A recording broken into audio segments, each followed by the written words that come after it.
This is a US dollar from North Korea. It's called the Superdollar. Nicknamed Super for its near-perfect mimicry of real currency, only a magnifying glass exposes tiny flaws.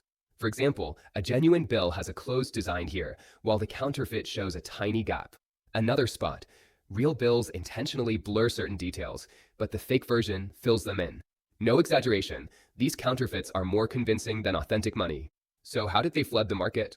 In 1989, a bank clerk in the Philippines received a stack of dollars. He followed protocol, scanning them through a counterfeit detector before storing them in a vault. The bills passed every test.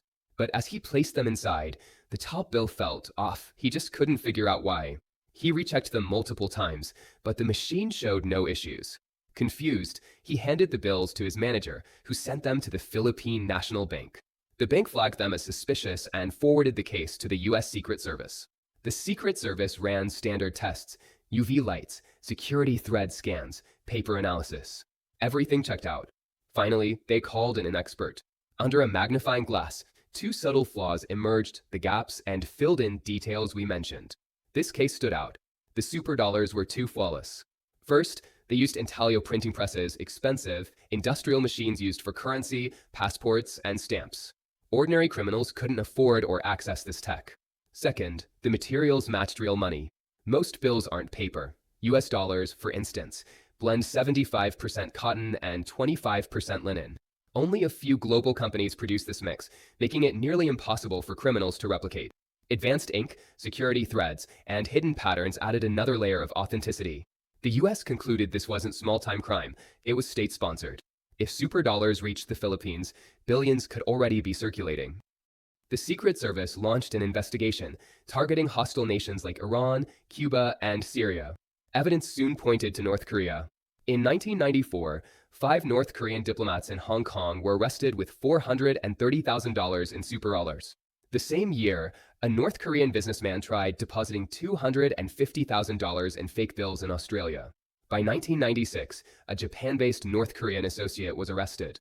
Diplomats were later caught in Cambodia, Mongolia, and beyond. Behind it all was Office 39, a North Korean financial unit that turned to illegal activities during the 1990s famine. The counterfeiting itself was handled by Factory 62, equipped with Swiss and American intaglio presses. Workers underwent strict training. Diplomats, shielded by immunity, smuggled superdollars globally. In 1996, the US redesigned the dollar with color-shifting ink. North Korea quickly ordered the same ink from Switzerland. New superdollars flooded markets, nearly flawless except for one detail. The clock hands on real bills slightly protrude from their circles, while fakes are perfectly aligned.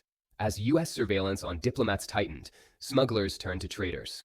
For example, a company shipping grain to North Korea might return with $500,000 in superdollars, bought at 60% of face value.